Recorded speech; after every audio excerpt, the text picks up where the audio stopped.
अस्सलाम वालेकुम स्टूडेंट्स। उम्मीद करता हूँ आप सब खैरियत से होंगे और प्रीवियस क्लासेस आपने अच्छे तरीके से ली होंगी और उसकी सबमिशंस भी कंप्लीट की होगी, उम्मीद करता हूँ। तो आज हमारी क्लास का जो टॉपिक है विजुअल एलिमेंट्स, हम सेकंड स्टडी करेंगे शेप्स को। तो बात कर लेते हैं सेम जैसे हम लोगों ने लाइन की थी कि visual elements as a line हमारे लिए क्यों इम्पोर्टेंट है। व्हाट इज़ लाइन को हम लोग बाद में स्टडी करेंगे, पहले स्टडी करेंगे कि हमारे एलिमेंट्स के जरिए। सेम वही कॉन्सेप्ट है इसका जो कि मैंने आपको लाइन में पढ़ाया था कि हम लोग इसको विजुअल एलिमेंट्स के लिए यूज़ करते हैं। ठीक है, made up of visual elements, building blocks of designs के लिए यूज़ कर सकते हैं। और बेसिक्स हम लोग इसको अरेंज करके एक surface in layout convey an idea, यानी कि हम विजुअल एलिमेंट्स को अरेंज करते हैं एक सरफेस के ऊपर और उसका एक लेआउट बनाते हैं जिससे हम लोगों का कन्वे हो जाता है एक एन आइडिया। जो आइडिया हमारा है वो एक लेआउट पे कन्वे हो जाता है। तो जैसे मैं आपको दिखा सकता हूँ शेप्स के अंदर, शेप्स तीन तरह की हो सकती हैं। एक लाइन बेसिस शेप हो सकती है, एक फिल शेप हो सकती है जो कि हम कलर्स में स्टडी करेंगे, और एक हमारी बैकग्राउंड्स के ऊपर अंदर से स्पेस नुमा हमारी शेप्स हो सकती हैं। स्पेस को भी हम आगे स्टडी करेंगे कि स्पेस हम यूज़ करके कैसे अपने डिज़ाइंस को बना सकते हैं। तो एग्जाम्पल के तौर पे मैंने आपको तीनों ही सरफेस शो करवा दिए हैं कि जैसे कि आपको मैंने इसलिए प्रीवियस क्लास में बताया था कि लाइन हमारा बेसिक्स एलिमेंट क्यों है। लाइन से पहले हमने उसको शेप्स बनाई, फिर उसके अंदर कलर फिल किया, फिर हमने उसको एज स्पेस दे के हमने एक उसको शेप में कन्वर्ट की। बाकी नीचे वाला मैसेज कन्वे सेम ही है लाइंस वाला, क्योंकि विजुअल एलिमेंट सबका ही काम बेसिक सेम ही है कि हमारा जो एलिमेंट्स को हम अरेंज करते हैं सरफेस के ऊपर अपना आईडी को कन्वे करके एक लेआउट बनाते हैं। जैसे मैं आपको अपनी स्क्रीन की एग्जांपल देता हूँ। मैंने आपको अपने टॉपिक को डिस्कस करने के लिए मैंने अपनी स्लाइड प्रिपेयर की हुई है और आपको शो कर रहा हूँ ताकि आप उसको इजीली स्टडी कर सकें। ठीक है, तो हम इसको सेम वही एग्जांपल के तौर पर मैगजीन्स, पोस्टर्स, वेबसाइट्स, एडवर्टाइजमेंट्स वगैरह में इसको हम लोग as a part of design के तौर पे प्ले रोल इम्पोर्टेंट करता है हमारा स्पेस। लेकिन लाइंस के अंदर हम लोगों ने एग्जांपल्स नहीं ली थी। अगर लाइन हमारा बेसिक्स है स्टेप जहाँ से हम लोग बनाते हैं, लेकिन अब जो हम उससे शेप्स बना लेते हैं वो हमारी यूज़ हो सकती हैं एज अ पोस्टर के अंदर, वेबसाइट्स के अंदर, एडवर्टाइजमेंट्स के अंदर, या हम लोग उनके विजुअल एलिमेंट्स को विद प्ले कर सकते हैं part of your design. Clear है यहाँ तक? नेक्स्ट बात करते हैं व्हाट इज लाइन, जो कि पिछली साइड में आपसे क्वेश्चन पूछा था कि लाइन है क्या। जी, तो लाइंस पिछले टॉपिक में कवर कर चुका हूँ। इसमें हम बात करते हैं शेप्स का कि शेप्स क्या है। Everything is ultimate as shape. All objects are composed of shapes and all visual elements are shapes in some way. In design, shapes have two dimensions and are measured by their height and width. जो shape है वो एक ultimate shape है, वो everything में shape जा सकती है। लेकिन हम लोग जो ऑल ऑब्जेक्ट्स जो शेप्स हैं उनको व्हील एलिमेंट्स में कैसे मूव करते हैं या हम उसको कैसे ही डिज़ाइंस को शेप्स में कन्वर्ट करते हैं, तो उसके लिए हम लोग उसके लिए लेते हैं दो पॉइंट्स। एक लेते हैं डिमेंशंस उसकी, जो हम लोग लेते हैं सबसे पहले, या मेजरमेंट्स लेते हैं। डिमेंशन उसकी होती है कि भाई उसकी कितनी ही डिमेंशंस है, कि डिमेंशन उसमें हम लोग उसको कौन सी दे सकते हैं कि सर्कल हमारा कितने ही डेसीमीटर का है, पेंटीमीटर का है, हम उसको उसके अंदर यूज करते हैं सेंटीमीटर्स का है। लेकिन हम लोग एवरीथिंग एक ऑब्जेक्ट्स की बात करते हैं तो उसमें हम लोग यूज करते हैं मेजरमेंट। किसी भी शेप को, लाइन को हम लोग उसको मेजर करते हैं शेप के थ्रू। शेप में क्या होता है, उसकी पहले हम लोग हाइट एंड विड्थ देखते हैं।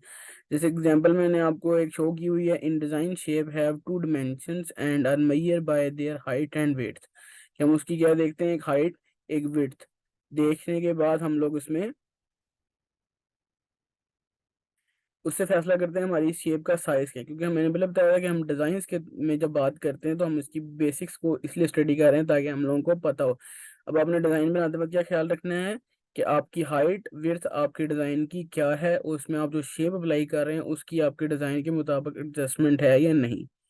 तो उम्मीद करता हूँ कि शेप आपको समझ आ गई। ये डेफिनेशंस और एग्जांपल्स इसलिए पढ़ा रहा हूँ कि जब आपने हमारी सबमिशंस को मार्क ऐसे कंप्लीट करना है तब आपसे ये चीज़ें पूछी जाएंगी कि आपने टॉपिक में क्या बेसिक्स कॉन्सेप्ट पढ़ा है और उसका आपने सीखा क्या है, उसकी एग्जांपल कोई दें और कुछ अपनी तरफ से आइडिया उसका क्रिएट करके लिखें ताकि आपको एज अ क्रिएटिव डिजाइनर बनने की अंदर आपकी हेल्प हो सके। तो हम लोगों ने एक नई टेक्निक अप्लाई की हुई है, फेमनिक टेक्निक, जैसे आप लोगों ने पिछले सबमिशन की होंगी तो आपको पता लग गया होगा कि उसमें हमने कैसे लिखना है। तो इसलिए मैंने टॉपिक की डेफिनेशन आपके साथ इसलिए रखी है ताकि आप उसको लर्न करना चाहें, याद करना चाहें, वो बेस्ट है।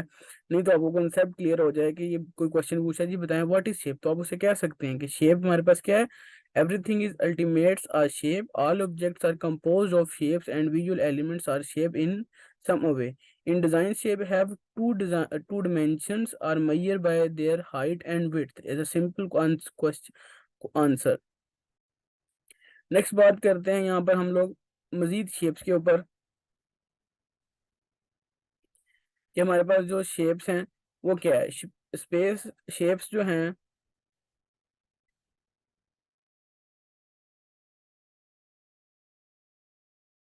शेप्स हमारे पास डिफाइन करती हैं बाउंड्रीज, ठीक है, सच एज अ लाइंस, या हम कलर एग्जांपल ले सकते हैं। मैंने आपके साथ नीचे एक एग्जांपल शेयर किया है जिसमें मैंने आपको शेप एज लाइन भी दी हुई है, शेप इन कलर भी दी हुई है, शेप इन नेगेटिव स्पेस भी दी हुई है।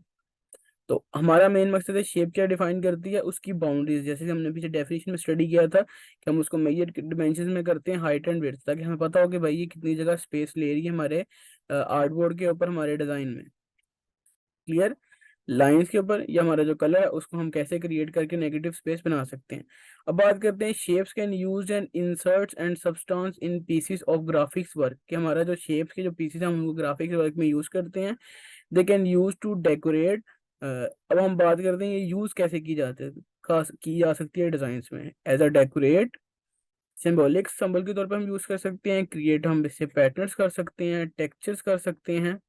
ठीक है, अपने डिजाइन बनाते हैं आप लोगों को यही चीजें ही सही चीजें बननी है, कोई नए टूल्स या कोई नई थ्योरी नहीं आनी जिससे आप लोगों ने अपने डिजाइन बनाने हैं। ये जो हम बेसिक्स एलिमेंट्स पढ़े हैं इन्हीं को यूज करके आपने शेप्स बनानी है। जैसे मैंने लाइंस को पहले स्टडी किया था, तो हमें लाइन चलानी है कि लाइन से हम लोग क्या बना सकते हैं।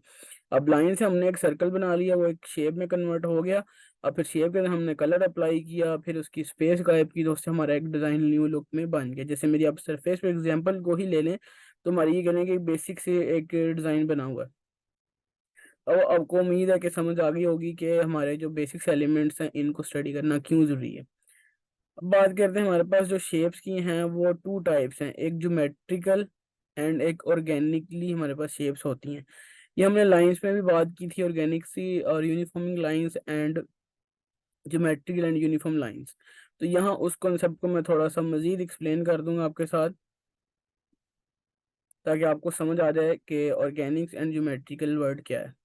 अब मैंने आपके सामने दो पिक्चर्स को डिस्प्ले किया है एज एग्जांपल के तौर पे, ताकि आप उसको देख सकें।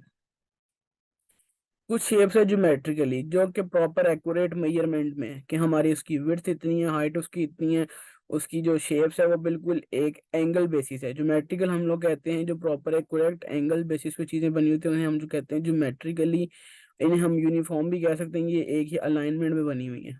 जैसे आप स्टार की एग्जांपल लें, तो उसकी एवरी जो हमारे हमारे पास की जो साइड्स बाहर आ रही हैं वो सारी की सारी इक्वल ही डिमेंशंस में, इक्वल ही एंगल्स में। क्लियर। स्केयर लेते हैं, तुम्हारा पूरी उसकी फोर साइड्स और इक्वल साइड्स हैं। ठीक है, अब बात करते हैं ऑर्गेनिकली इनके अनयूनिफॉर्म की। इसमें हमारे पास, अब एग्जांपल के तौर पर मैंने कुछ शेप्स आपको लिए पहले ही बना के रखी थी जिनको आपको प्रेजेंट कर रहा हूँ। इन्हें आप देख सकते हैं कि इसमें हमारे पास कोई भी सिमेट्री नहीं है। सिमेट्री एसिमेट्री ये हमारे नेक्स्ट टॉपिक में मैं इस पे एक एक्सप्लेनेशन आपको दूंगा, ताकि आपको ये और मजीद कॉन्सेप्ट क्लियर हो जाए कि हम लोग इसमें एसिमेट्रिकल वर्ड और सिमेट्रिकल वर्ड क्यों यूज करते हैं। तो अभी बेसिक से इसलिए मैं आपको ज्योमेट्रिकल ऑर्गेनिक से एग्जांपल्स के तौर पर वर्ड्स यूज करूँ, लेकिन आगे जाके हम लोग इसको symmetrical and asymmetrical word use करेंगे। तो डिजाइनिंग में सबसे पहली चीज होती है अलाइनमेंट। ये बात आपने नोट कर लें, डिजाइनिंग बनाते हुए सबसे पहले आपने ख्याल हमेशा रखना है उसकी अलाइनमेंट्स, उसकी लेफ्ट राइट बॉटम इक्वलेशन टेक्स्ट सारा कुछ उसका आपको एक अलाइनमेंट में होना चाहिए, ताकि जो चीज अलाइन होती है वो खूबसूरत लगती है। ये बेसिक रूल याद कीजिएगा। आज की क्लास का सबसे मेन पॉइंट आपको मैंने टॉपिक बता दिया। नेक्स्ट कुछ और एग्जांपल्स देखते हैं। जैसे कि अब बात करते हैं कि शेप से हम लोग बना क्या क्या सकते हैं। शेप के थ्रू हम लोग एग्जांपल के थ्रू मैंने आपको जस्ट लोगोस आइकॉन्स कुछ लिए हैं कि जो हम लोग शेप्स की मदद से बना सकते हैं। एग्जाम्पल के तौर पे मैंने बहुत सारे मशहूर आइकॉन्स लिए हैं जो कि आप लोगों ने अक्सर अपनी लाइफ में स्टडी किए होंगे, इनकी आप प्रोडक्ट्स भी यूज़ कर रहे होंगे। ये सारे के सारे लाइंस लाइंस के बाद शेप्स कन्वर्ट होके ही ये कोई आइकॉन्स बने हैं। जैसे कि आप एप्पल का आइकॉन देख सकते हैं, ये लाइन से ही शेप्स बना है और आइकॉन्स में कन्वर्ट हुआ हुआ है।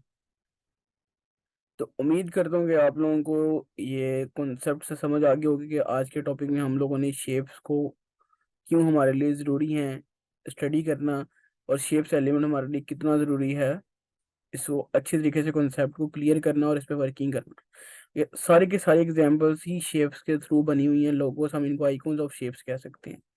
उम्मीद करता हूँ कि आज का जो टॉपिक आपको समझ आ गया होगा। इंशाल्लाह नेक्स्ट टॉपिक्स में आपसे मुलाकात होगी, और लास्ट पे उम्मीद करता हूँ कि आप लोग अपनी सबमिशन उसको कंप्लीट लाजमी करेंगे। अल्लाह हाफिज़।